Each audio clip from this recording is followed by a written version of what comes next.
Bismillahirrahmanirrahim. Dear students, Assalamu alaikum and welcome back to my channel. I am your teacher Muhammad Aslan Sati and I am back with another informative lecture. So before starting today's lecture, I'll kindly request you all to subscribe to my channel, like this video, press the bell icon and share our channel with your friends.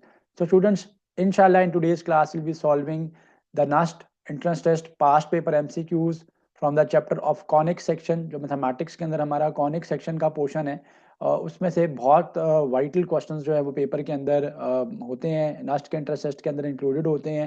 And in the previous years क्या क्या questions आए हैं, हम उन questions को आज के lecture में इंशाल्लाह सॉल्व करेंगे। So before wasting any time, let's start today's lecture starting from question number 1.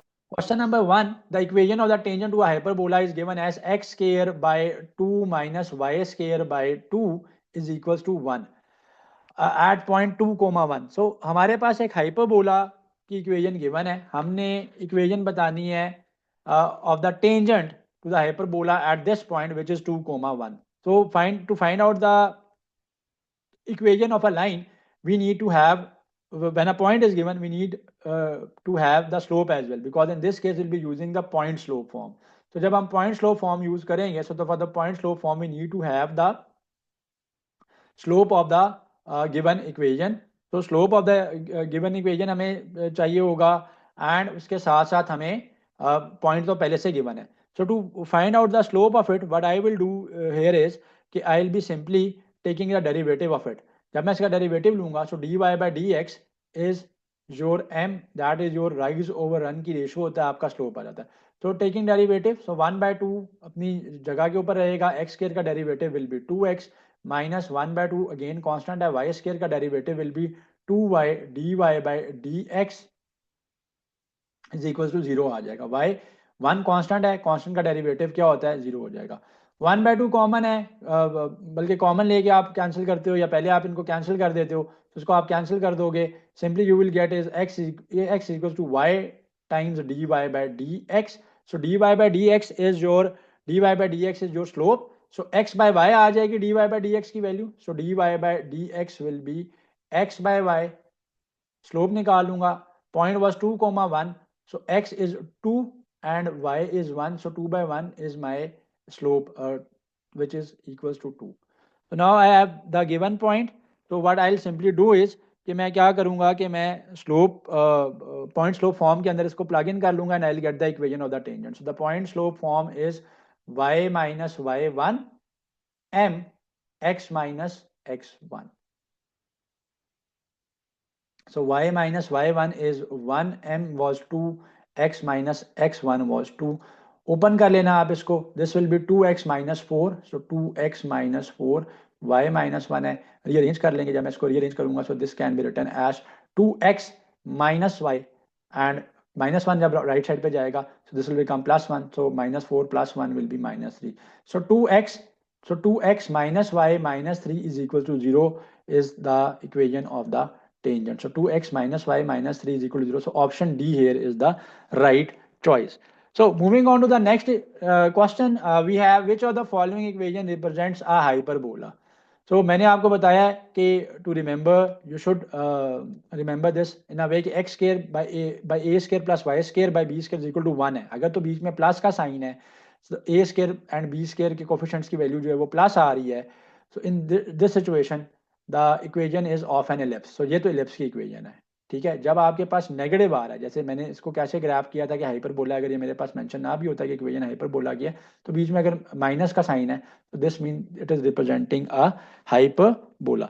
सो ये हमारे पास हाइपरबोला आ जाएगा. Option C here is the right choice. जो फर्स्ट ऑप्शन है that is representing the equation of a circle. Point circle को represent कर रहा है. पॉइंट सर्कल के लिए मैंने बताया था ना कि क्या होता है, आपके पास x square plus y square equal to 1. So एक पॉइंट सर्कल है जिसका रेडियस आर जो है वो मेरे पास 1 आ रहा है and this is an equation of a parabola. तो ये तो पैराबोला को रिप्रेजेंट कर रहा है, ये एलिप्स को रिप्रेजेंट कर रहा है and this one was representing the hyperbola. So I hope कि थोड़ा सा आप लोगों का जो डाउट है related to hyperbola and ellipse वो थोड़ा सा अब फर्दर क्लियर हो जाएगा. क्वेश्चन नंबर 3 के ऊपर चलते हैं. कह रहा है कि a tangent is drawn at any point from the hyperbola. ठीक है, what will be the product of the distance of it from focus. देखें, जब भी आप टेंजेंट ड्रॉ करते हैं ना on a at any point of the hyperbola, ठीक है, तो उसका जो प्रोडक्ट होगा उसके फोकस के साथ वो हमेशा बी डॉट बी होता है, b dot b is always b square. तो इसके केस में आंसर आपके पास बी स्केयर आ जाएगा। Hyperbola is symmetric with respect to transverse axis, conjugate axis, दोनों के ऊपर हाइपरबोला जो है वो सिमेट्रिक हो सकता है, ठीक है। अभी हमने उसकी प्रॉपर्टीज देखी थी कि it can open upwards and downwards and it can open sideways as well. So transverse axis भी आ सकता है उसके अंदर, कॉन्जुगेट एक्सिस भी आ सकता है। So the right option here is both A and B. Question number 5 है, very one of the very repeated question है कि लेटेस्ट रेक्टम के बारे में इंफॉर्मेशन या फोकल कॉर्ड के बारे में में पूछा जाता है, या समटाइम एसेंट्रिसिटी निकालने का कहा गया होता है किसी भी कॉनिक का। सो क्वेश्चन नंबर 5 के अंदर आपको कह रहे हैं कि जी in an ellipse the line through the focus and the perpendicular to the major axis ending at the ellipse is called, it is known as its latus rectum. तो मैंने अभी आपको डेफिनेशन में लेटेस्ट रेक्टम की बताया था कि एक ऐसी लाइन होती है, ठीक है, जो एलिप्स के ऊपर ही जाके एंड करती है, बट वो उसके फोकस के और मेजर एक्सिस के जो है वो परपेंडिकुलर होती है। So the line which is perpendicular to the major axis of an ellipse that will be known as its latest rectum. So latest rectum की डायरेक्टली डेफिनेशन ही आ रही है। हाइपरबोला कैसे बनता था? हाइपरबोला तब बनता था कि जब आपकी जो डबल साइडेड कोन है उसके दोनों नेप्स को जो है वो कट कर रहे हैं, तो जो फिगर बन रही है वो हमारे पास क्या बन रहा था, वो हमारे पास हाइपरबोला बन रहा था, जो कॉनिक बन रहा था। सो कॉनिक क्योंकि टू नेप्स को कट करने से बनता है, सो दिस इज वाई इसके फोकसेस भी दो होंगे, यानी टू फोसाई होते हैं, फोकस का प्लूरल हो गया फोसाई। सो टू फोकसेस होते हैं, उसके डायरेक्ट्रिक्स भी टू होते हैं। बाय डेफिनेशन क्या है कि बाय डेफिनेशन ये चीज़ है कि जब आपका प्लेन दोनों नेप्स को काट करेगा तो जो फिगर आपके पास बनेगा, जो कॉनिक आपके पास बनेगा, वो हमारे पास हाइपरबोला कहलाएगा। So hyperbola is formed by the plane cutting the both of the nappes. So this is why it will not have one focus but instead it will have two focus and directrix भी इसके to ही होंगे। अच्छा जी, question number 7 में आपसे कह रहे हैं कि if a plane intersecting the cone is parallel to the base circle the resulting conic is. So अगर आपकी प्लेन कि पैरेलल प्लेन जो है वो parallel to the cone intersect कर रहा है, सो बाय डेफिनेशन जो फिगर मेरे पास बनती है, जो कॉनिक मेरे पास बनता है वो सर्कल बनता है। अगर थोड़ा सा टिल्टेड होकर स्लैंटेड कटिंग करेगा तो एलिप्स बनेगा। उसके पैरेलल टोटली दोनों नेप्स को पैरेलल होकर कट करेगा तो फिर आपके पास हाइपरबोला बनेगा, राइट। तो बाय डेफिनेशन ही जहाँ पे ये जो आंसर बनता है इसका, ये सर्कल बनता है। सो वो जो मैंने फिगर स्टार्ट में आपको लेक्चर के दिखाई थी कि जिसके अंदर टू साइडेड कोन है या टू नेप्स बेस्ड कोन है, हमारे पास डबल साइडेड कोन है, तो उसकी जब एक प्लेन इंटरसेक्ट करता है, उसको काटता है, उसको डिफरेंट सिचुएशंस के अंदर तो डिफरेंट शेप्स बनती हैं, तो अगर वो उसके पैरेलल काटेगा जब भी, तो जो शेप हमारे पास बनती है वो सर्कल बनती है। अगर दोनों नेप्स के पैरेलल काटेगा तो हाइपरबोला बनेगा, ठीक है। एलिप्स जो है वो स्लाइटेड टिल्टेड एंगल के ऊपर होता है एंड परपेंडिकुलर के केस में आपके पास वो पैराबोला बनेगा। तो क्वेश्चन नंबर 8 में कह रहे हैं कि which of the following are the parametric equations of hyperbola. So hyperbola की स्टैंडर्ड फॉर्म हमारे पास क्या होती है, that is x square by a square minus y square by b square is equal to 1। तो मैंने आपको बता दिया ऑलरेडी कि जब भी आपके पास बीच में माइनस आ रहा है तो इट इज रिप्रेजेंटिंग हाइपरबोला, और अगर ये साइन प्लस हो जाएगा so it will form an ellipse. So अगर आप रीअरेंज करते हो ना इसमें से इक्वेशंस को, so we know that sines के थीटा प्लस कॉस के थीटा 1 होता है, एंड 1 प्लस tan के थीटा जो है that is equal to your secants के थीटा, एंड 1 प्लस कॉट्स के theta is equal to cosecants के थीटा होता है। तो उसी कॉन्सेप्ट को हम लोग यूज करेंगे, चेक करेंगे कि कौन सी सिचुएशन यहाँ पे नेगेटिव बनाएगा, क्योंकि नेगेटिव के साइन से हमें पता चलेगा कि ये हाइपरबोला को रिप्रेजेंट कर रहा है। जहाँ जहाँ पे पॉजिटिव बन रहा होगा इस सिचुएशन में तो it will be representing an ellipse. So अगर आप इसमें से देखते हैं ऑप्शन डी को, तो देखो option D is x by a is equal to secant theta बन जाएगा अगर मैं इसको रीअरेंज करूं, and y by b is equal to tan theta आ जाएगा। जब मैं इन दोनों को स्केयर करूंगा so this will be x square by a square is equal to secant square theta, and y square by b square is equal to tan square theta हो जाएगा। अब we know that 1 plus tan square theta 1 plus tan square theta is equal to secant square theta होता है। Rearrange जब आप इसको करोगे तो this will be secant square theta minus tan square theta आ जाएगा। तो ये रिप्रेजेंट करेगा, नेगेटिव साइन हमें चाहिए, सो नेगेटिव साइन के केस में ये रिप्रेजेंट करेगा the equation of a hyperbola. So जब आप सीकेंड स्केयर थीटा की यहाँ पे value x square by a square आई है उसको प्लग इन कर दोगे, और बीच में माइनस है, tan स्केयर थीटा है, तो this is tan, right. So tan square theta है हमारे पास, सो tan स्केयर थीटा है, so this will be y square by b square. So x square by a square minus y square by b square is equal to 1. So this represents a hyperbola. Ellipse के case में क्या होगा, ellipse के case में हमारे पास positive आ रहा होगा। तो इसमें से जो ऑप्शन सी बन रहा है ना, it is representing an ellipse. ठीक है, मैं उसको करवा देता हूं क्योंकि इस तरह का क्वेश्चन पेपर के अंदर आ सकता है। तो उसमें हमारे पास गिवन है x is equal to a sine theta, तो x बाई ए आ जाएगा मेरे पास sine theta simply, and y की वैल्यू क्या गिवन है मेरे पास, y is equal to b cos theta given है। So y is equal to b cos theta.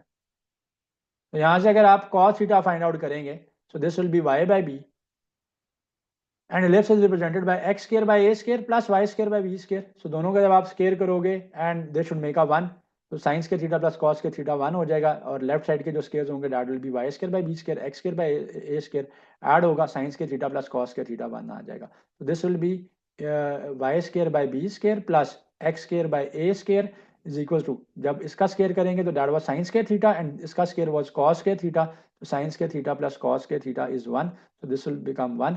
So x square by a square plus y square by plus y square by b square is equal to 1 जब भी होगा तो ये ellipse आ जाएगा। यहाँ पे हमने हाइपरबोला निकालना था, इसलिए मैंने इस क्वेश्चन में हाइपरबोला के लिए यूज किया, एलिप्स के लिए बता दिया।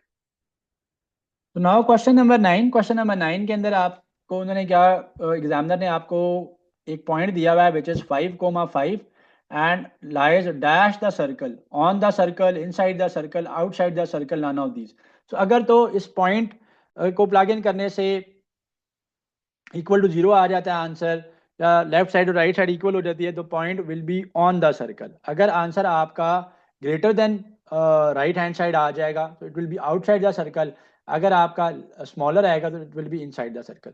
सो what I will do here is, जो गिवन इक्वेशन है मेरे पास that is x square plus y square is equal to 25 है, तो x square plus y square is equal to 25 है। इसके अंदर मैं 5,5 को प्लग इन कर लेता हूँ, सो दिस विल बी 5 का स्क्वायर प्लस 5 का square is equal to 25।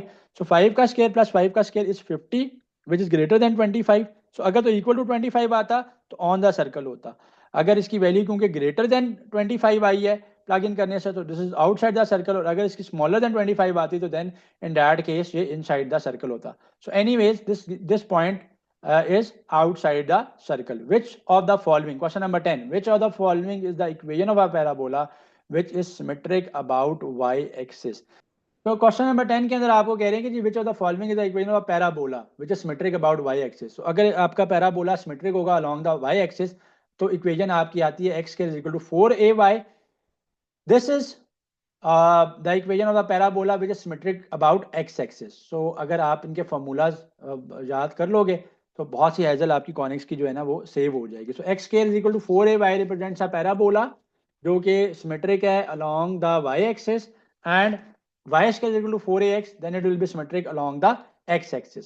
Question number 11. In question number 11, the plane passes through the vertex of a cone. The intersection result is an ellipse, hyperbola, point circle or parabola. So it will definitely make a parabola because two naves हैं हमारे पास, two double sided cone है, और जो plane है वो अगर बिल्कुल इस पॉइंट के ऊपर कट कर रहा है, इस पॉइंट के ऊपर से वो कट करता हुआ जा रहा है, तो यहाँ पे जो सर्कल बनेगा that will be a point circle. So ये जो सर्कल है वो पॉइंट सर्कल होगा, so it is representing a point circle. So by definition ये क्वेश्चन सॉल्व हो गया। Dash is a special form of an ellipse when minor and major axis are equal. So ये बात हमने जब हम रिवाइज कर रहे थे, सो रिवाइज करते हुए हम लोगों ने ये बात कॉन्सेप्ट को देखते हुए की थी कि अगर एलिप्स का मेजर और माइनर एक्सिस इक्वल हो जाते हैं तो वो एलिप्स नहीं रहता बल्कि सर्कल बन जाता है। सो क्वेश्चन नंबर 12 का जो आंसर बनता है वो सर्कल बनता है, क्योंकि उसकी मेजर और माइनर एक्सिस सेम है। जब मेजर और माइनर एक्सिस उसके सेम आएंगे तो फिगर जो होगी दैट इज नॉट इलिप्टिकल। ठीक है, वो यूँ इलिप्टिकल नहीं होगी कि उसका जो माइनर एक्सिस है ये उसका माइनर एक्सिस होता है, ये उसका मेजर एक्सिस होता है। तो जब minor and major axis are same तो it will no longer remain an ellipse, instead it will become a circle. तो ये सर्कल बन जाएगा। तो जब भी आपके पास एक एलिप्स के अंदर major and minor axis equal हो गई हैं so it will become a circle.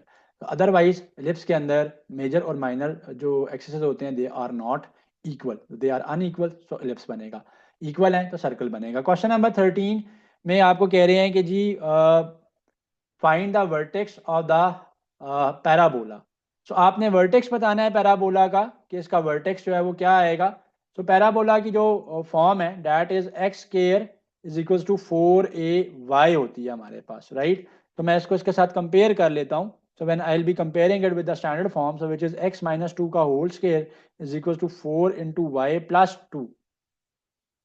So that is 4 into y plus 2.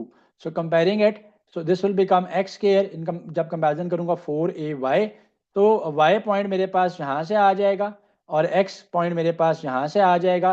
a यहाँ पे जो है that is 1.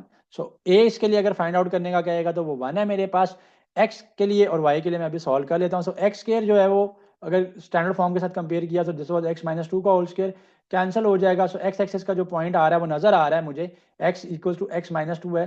सो जब मैं इसको सॉल्व करूँगा तो सॉरी कंपेयर करूँगा जब मैं इसको x को x माइनस 2 के साथ, तो जो वैल्यू आएगी मेरे पास, ठीक है,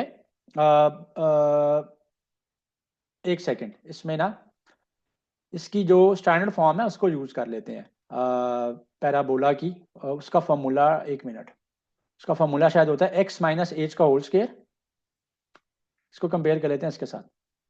सो क्वेश्चन नंबर 13 के अंदर जो इक्वेशन है उसको स्टैंडर्ड फॉर्म के बजाय हम कंपेयर कर लेते हैं x माइनस एच का whole square plus 4ay minus k. तो स्टैंडर्ड फॉर्म के साथ इसको कंपेयर किया रादर देन जो स्टैंडर्ड फॉर्म नंबर 1 है इसकी। जब भी एच कोमा के हैं, एच कोमा के ये तब होंगे जब आपके वर्टिसेस जो हैं वो 0,0 नहीं है। तो जब 0,0 है आपके वर्टिसेस, तो इन डैट केस पैराबोला की इक्वेशन क्या बनती है, that is x square is equal to 4ay। और जब आपके वर्टिसेस जो है वो 0,0 नहीं है, they are other than 0,0 and which are represented by h comma k, तो फिर आपकी स्टैंडर्ड फॉर्म ये बनती है एक्स माइनस एच का whole square is equal to 4a into y minus k. तो x minus h whole square के साथ आप इस साइड को कंपेयर कर लोगे। So x minus 2 x minus h का होल स्क्वायर से जब आप कंपैरिजन करोगे, सो x minus 2 is equal to x minus h आ जाएगा। So h is your first point, that is 2। So vertex का आपका फर्स्ट पॉइंट आ गया, x एक्सेस आ गया, दैट इज 2। एंड जब आप कंपेयर करेंगे y प्लस 2 को, y plus 2 was given and y minus के साथ जब आप इसको कंपेयर करेंगे, सो k की वैल्यू विल बी माइनस 2।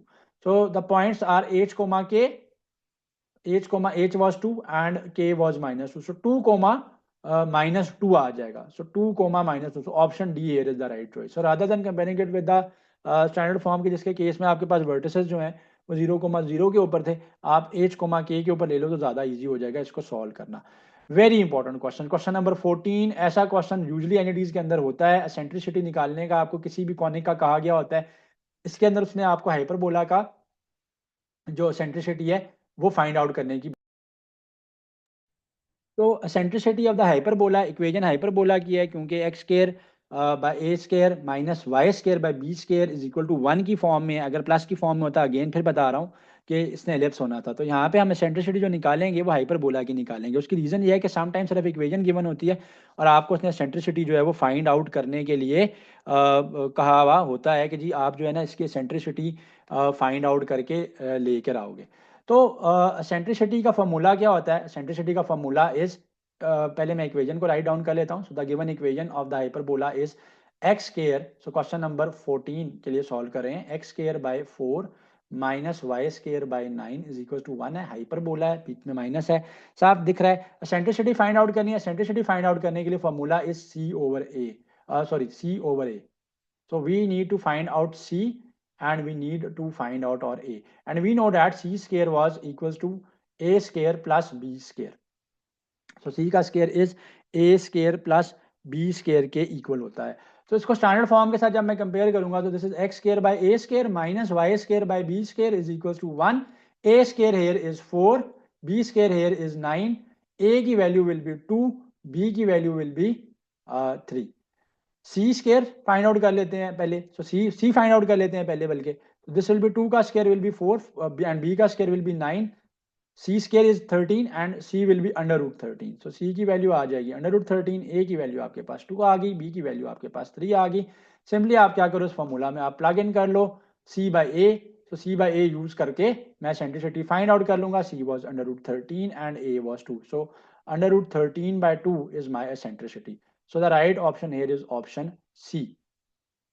तो यूजली एनईटी के अंदर किसी भी कॉनिक की सेंट्रिसिटी निकालने का आ जाता है, पूछ लिया जाता है. तो आपने करना क्या है, स्टैंडर्ड फॉर्म के साथ उसको कंपेयर करना है, ए और बी की वैल्यू फाइंड आउट करनी है, ए और बी से आपने सी फाइंड आउट करना है, सी फाइंड आउट कर लिया तो सेंट्रिसिटी का formula is represented for the case of a hyperbola that is c by a. तो सेंट्रिसिटीज को आपने इनके फॉर्मूलाज को एसेंशली जो है वो कवर अप करके जाना है, अदरवाइज आपके लिए डिफिकल्ट हो जाएगा. सेंट्रिसिटी कोई मुश्किल चीज़ नहीं होती निकालना, 1 to 2 स्टेप्स की सॉल्विंग अभी मैंने किया, क्वेश्चन हो जाता है. बट सेंट्रिसिटी फाइंड आउट इस वजह से नहीं बहुत से स्टूडेंट्स कर पाते हैं कि स्टैंडर्ड फॉर्म्स जो हैं उनको क्लियरली प्रिपेयर नहीं होती कॉनिक सेक्शंस की. अच्छा जी, कहता है find the equation of the asymptotes of the hyperbola. So asymptotes of the hyperbola क्या होते हैं कि जिस पॉइंट के ऊपर जाके वो जीरो के इक्वल हो जाता है, नॉट इक्वल टू 1 होता है. सो स्टैंडर्ड फॉर्म तो इसकी क्या है, x square by a square minus y square by b square equal to 1. अगर आप इसको जीरो कर दोगे, इस 1 की जगह आप यहाँ पे जीरो कर लोगे इसको, तो this will become the asymptote of the hyperbola. So asymptote निकालने के लिए मैं इसको क्या करूंगा, जीरो के इक्वल कर लूंगा, जीरो के इक्वल करके y की वैल्यू निकालूंगा, मुझे पता चल जाएगा कि y की किस वैल्यू के ऊपर दिस विल बिकम एन एसिम्पटोट.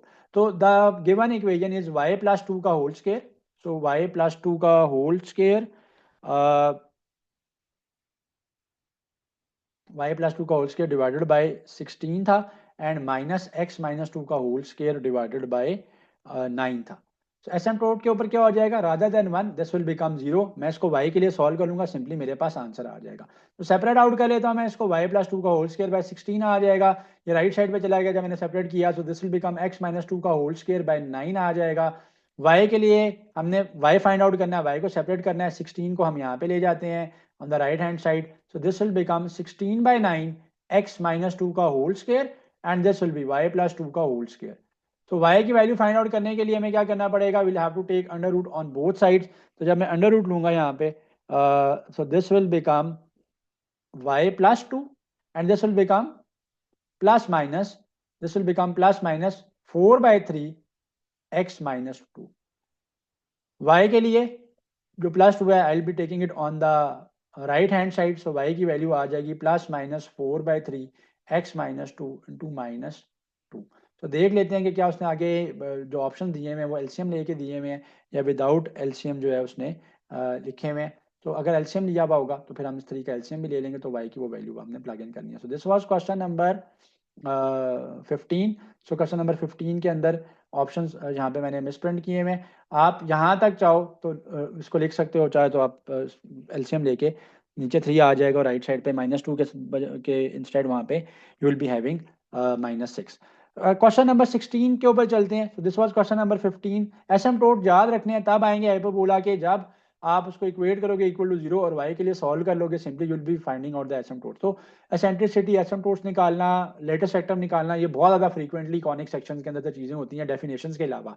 एक तो बेसिक डेफिनेशंस होती हैं जिस तरह कि क्वेश्चन नंबर 16 में आ गया कि when both nappes of a double napped cone are intersected. तो बोथ नेव्स तो जब भी इंटरसेक्ट करता है, ठीक है, जब भी आपके पास बोथ नेव्स की बात है तो आपको पता है कि क्या बनता है, हाइपरबोला बनता है. मैंने तो क्वेश्चन भी पूरा पढ़ने की जहमत नहीं की. So whenever both the nappes are being cutted by the plane, intersected by the plane, जो फिगर बनेगी आपके पास वो हाइपरबोला बनेगा.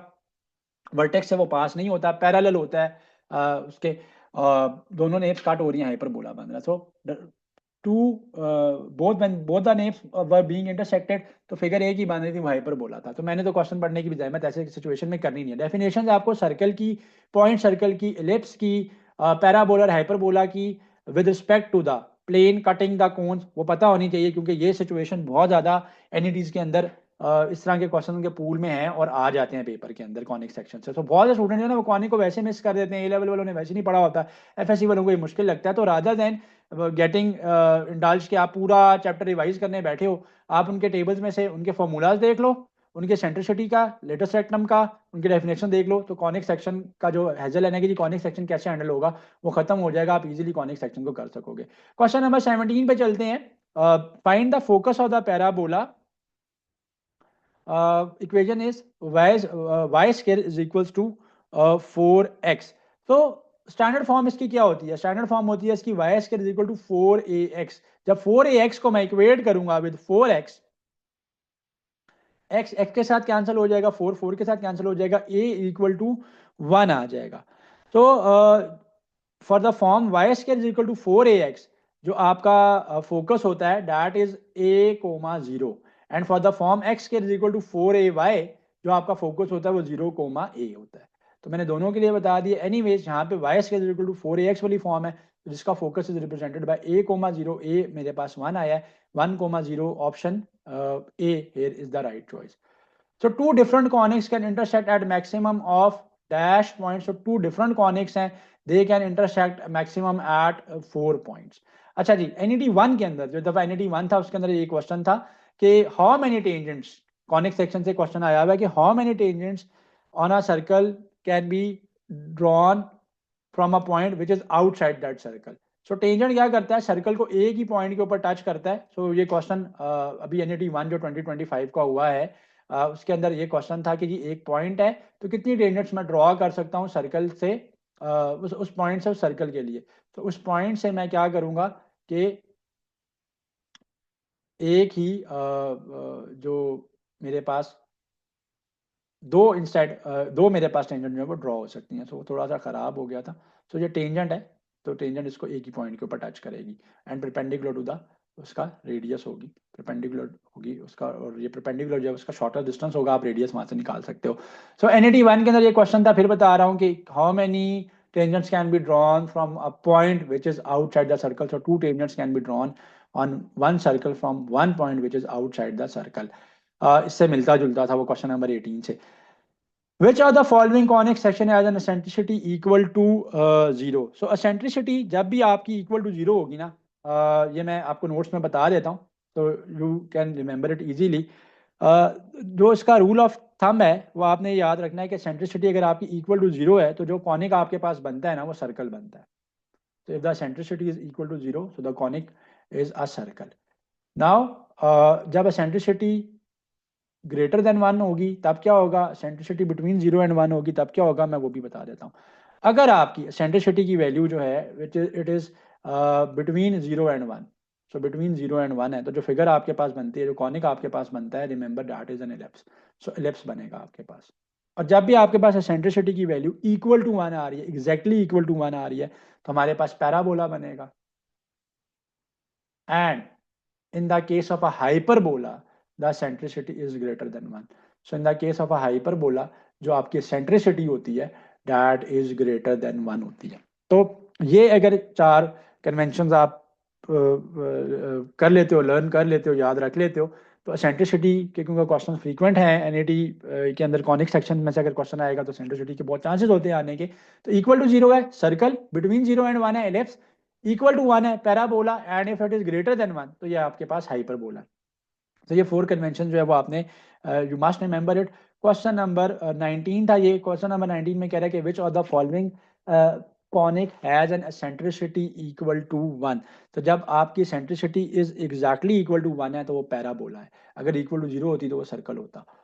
ठीक है, अच्छा जी। एसेंट्रिसिटी ऑफ अर्थ इज, देखो अर्थ जो है ना वो एलिप्स की फॉर्म में, एलिप्टिकल फॉर्म में, वो सर्कुलर फॉर्म में नहीं है, it's not a complete circle. So ellipse के एसेंट्रिसिटी मैंने अभी आपको बताया इट इज बिटवीन 0 एंड 1 होगा। तो यहाँ पे ऑप्शन है less than 1, equal to 1, greater than 1, equal to 0। So equal to 0 तो नहीं हो सकती, वो सर्कल बन जाएगा। ग्रेटर देन 1 भी नहीं हो सकता, वो हाइपरबोला बन जाएगा। और इक्वल टू 1 भी नहीं हो सकती, इक्वल टू 1 के केस में वो पैराबोला होता है। तो लेस देन 1 होती है सेंट्रिसिटी ऑफ अर्थ। तो क्वेश्चन है तो कॉनिक्स का ही है, बट उसने एक कॉनिक शेप की जगह अर्थ का जिक्र जो है वो कर दिया। विच of the following conic has an eccentricity between 0 and 1। तो अभी बताया मैंने कि जो हमारे पास एलिप्स होता है उसकी eccentricity is between 0 and 1। Next question में आपको कह रहा है कि जी find the focus of the conic. So focus of the conic आपने फाइंड आउट करना है in the case of x square is equal to 4ay। So x square is equal to 4ay के केस के अंदर जो आपका focus होता है डैट इज 0 कोमा ए, ये भी मैंने आपको ऊपर एक्सप्लेन भी किया है। तो 0 comma A, option C here is the right choice. तो मैंने क्वेश्चन नंबर 17 के अंदर भी इस कॉन्सेप्ट को एक्सप्लेन भी किया था और इसको मैंने यूज भी किया था। So next question is question number 23। Find the equation of tangent from 2,3 to the circle x square plus y square is equal to 4. So you are given an equation of a circle and that equation is x square plus y square is equal to 4 and tangent की हमने equation निकालनी है और point इससे वो tangent है जो point है that is 2,3. So again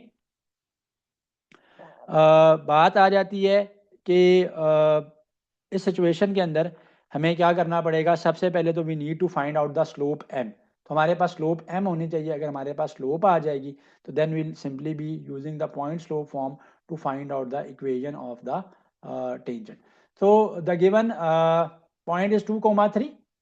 So the given point is 2,3 and the given circle equation is x square plus y square is equal to 4.